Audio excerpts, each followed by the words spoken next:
अस्सलाम वालेकुम फ्रेंड्स, आप देख रहे हैं सकलीम English learning.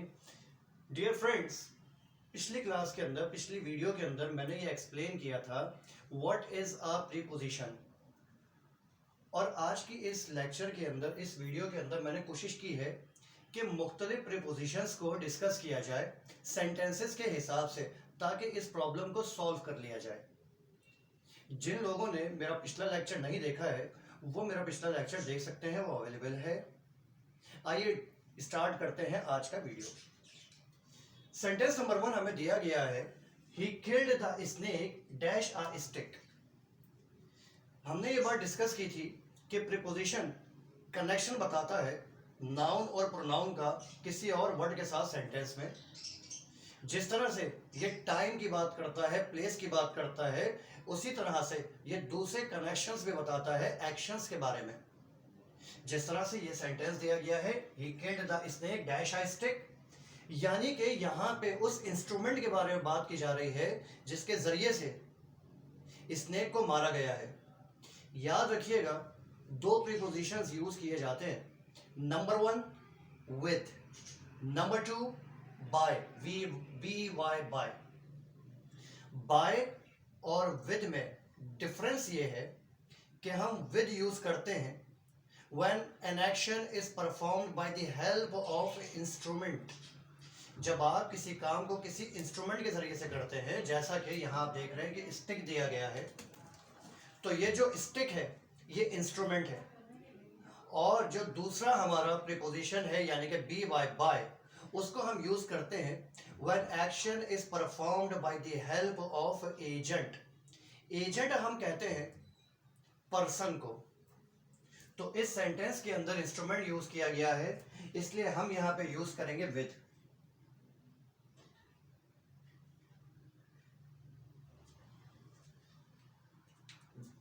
He killed the snake with a stick।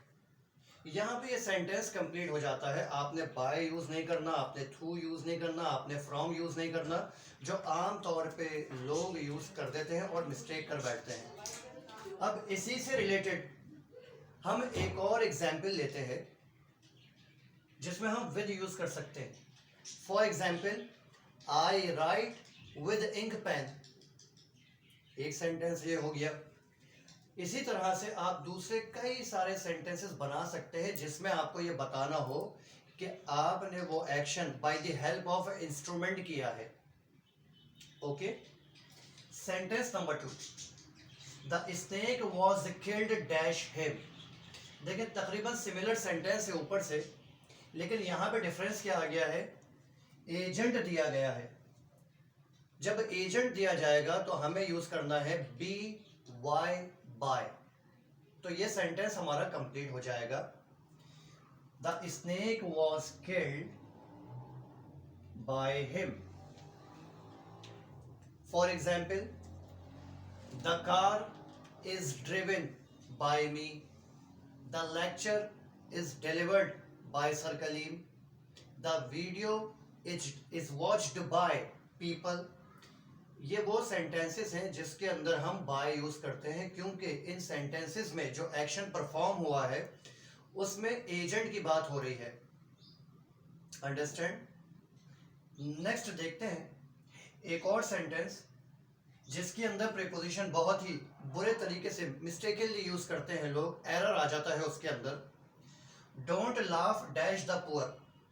अब हम इसको अपेरेंटली यूज कर रहे होते हैं, प्रीपोजिशन को ऑन कर देते हैं लोग, लेकिन ऐसा नहीं हो सकता। हमारे कुछ ऐसे वर्ब्स हैं जिनके बाद हम बिल्कुल सेट प्रीपोजिशन यूज करते हैं, और वो हमारा प्रीपोजिशन है एटी, एट। यानी कि एट सिर्फ प्लेस और टाइम के लिए ही नहीं, और पर्पसेस के लिए भी यूज किया जा सकता है। मैं आपको कुछ एग्जांपल्स देता हूं कि उनके बाद भी आपने एटी, एट ही यूज करना है। Don't laugh at the poor. इसी तरह से अगर यहां पर स्माइल होगा तो स्माइल के बाद भी आप एट यूज करेंगे, जैसे स्माइल एट समवन। इसी तरह से अगर ए आई एम, एम, अगर एम वर्ड यूज होगा, जैसे the Hunter aimed dash the bird, तब भी आप एट यूज करेंगे, the Hunter aimed at the bird. इसी तरह से अगर आप यूज करते हैं fire, the Hunter fired at the bird करेंगे आप। ये वो वर्ड्स हैं जिनके बाद आपने एट ही यूज करना है। और भी कुछ दूसरे वर्ब्स हैं। Let us move towards sentence number 4। Pay attention dash your studies. मैंने सुना है, देखा है अपने एक्सपीरियंस में, people are frequently using pay attention on, जो कि नहीं हो सकता। टेक्निकली हमारा सेंटेंस रॉन्ग हो जाएगा, क्योंकि अटेंशन के बाद जो करेक्ट प्रीपोजिशन है वो है to, TO2, pay attention to your studies. तो आपने कोई और प्रीपोजिशन इसके बाद यूज करके अपना सेंटेंस खराब नहीं करना है, बल्कि आपको यहां पे टू यूज करना है, pay attention to your studies. और यही नहीं, इसके अलावा मैं आपको अभी और कुछ वर्ड्स बताता हूं जिनके बाद आप सिर्फ और सिर्फ टू यूज करते हैं। Number 1, obedient, obedient to, he is obedient to his parents. इसी तरह से faithful, we should be faithful to our parents. Faithful के बाद टू आएगा, ओबीडियंट के बाद टू आएगा, रेस्पेक्टफुल के बाद टू आएगा, डिसरेस्पेक्टफुल के बाद टू आएगा। ये वो वर्ड्स हैं जिनके बाद आपने टू प्रीपोजिशन यूज करना होता है। नेक्स्ट, हम टाइम पीरियड बताने के लिए भी प्रीपोजिशन यूज करते हैं, जैसा कि it has been raining dash evening, यानी कि कोई काम इवनिंग से हो रहा है। होता क्या है कि दो प्रीपोजिशंस हैं, दो वर्ड्स हैं जो हम यूज करते हैं। एक है FOR फॉर और दूसरा है SINCE सिंस। इनका डिफरेंस क्या है, मैं फिलअप करता हूं ब्लैंक को, फिर आपको बताता हूं। It has been raining dash evening. Evening क्या है, starting point of an action है कि इवनिंग से ये काम हो रहा है, तो हम यहां पे सिंस यूज करेंगे। यानी कि जब हमें किसी सेंटेंस का, किसी काम का ये बताना होगा कि कोई काम किसी खास वक्त से हो रहा है, at that time we are going to use since. यानी कि starting point of an action जब हम बताते हैं तो उस टाइम पे हमें सिंस यूज करना होता है। जैसा कि since evening, since last night, since Monday, since March, since 2019। ये सब क्या है, starting point of an action है। Since first day, since beginning, since childhood. जो काम इस वक्त से होता रहा है तो आपने यूज करना होता है सिंस। और दूसरा हमारा है for, FOR for. We have been waiting for him dash 2 hours। What is 2 hours? अब ये 2 hours क्या है? 2 hours talks about complete time period. 2 hours को हम कंप्लीट टाइम पीरियड के लिए यूज करते हैं कि कोई काम कितनी देर से हो रहा है, उसके लिए हम फॉर यूज करते हैं। कब से हो रहा है, सिंस। कितनी देर से हो रहा है, फॉर। तो हम यहां पे यूज कर लेंगे FOR फॉर।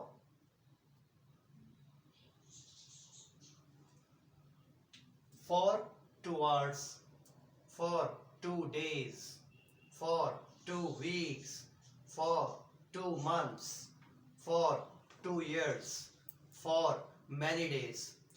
ये डिफरेंस आपने अपने जहन में रखना है। अब डिस्कस करते हैं दो और प्रीपोजिशंस जिसके अंदर आमतौर पर मिस्टेक आ जाती है, जैसा कि mother distributed sweets dash 5 children. अब आपने वर्ड टू वर्ड ट्रांसलेशन नहीं करनी है। अगर वर्ड टू वर्ड ट्रांसलेशन करेंगे तो जहन में आएगा कि इन यूज कर दूं, लेकिन ऐसा नहीं हो सकता। जब डिस्ट्रीब्यूशन की बात होगी तो आप दो तरह के प्रीपोजिशंस यूज करते हैं, एक है आपका अमंग और एक है आपका बिटवीन। अमंग और बिटवीन में डिफरेंस क्या है? We use among for more than two. जब कोई काम, जब कोई चीज डिस्ट्रीब्यूट हो रही हो दो से ज्यादा में, तब आप यूज करते हैं अमंग। जैसे यहाँ पे 5 चिल्ड्रन है, इनमें डिस्ट्रीब्यूशन हुई है, तो आप अमंग यूज करेंगे। और जब कोई काम, जब कोई सीक्रेट, जब कोई डिस्ट्रीब्यूशन दो लोगों में होगी, at that time we are going to use between. तो अब आप यहां पे बिटवीन यूज कर लेंगे।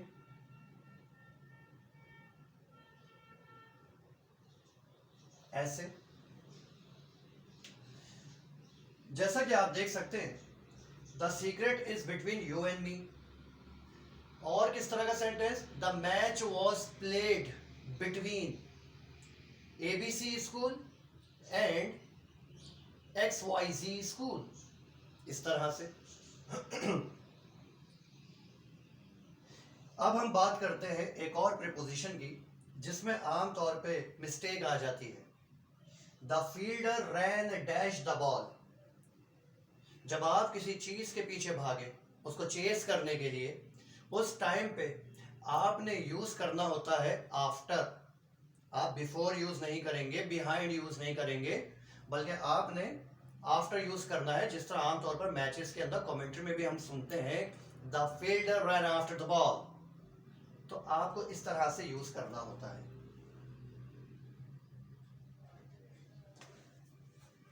इसके बाद इसका दूसरा सेंटेंस भी एक हम ले लेते हैं, जैसा कि the cat run after the mouse, the policeman run after the thief.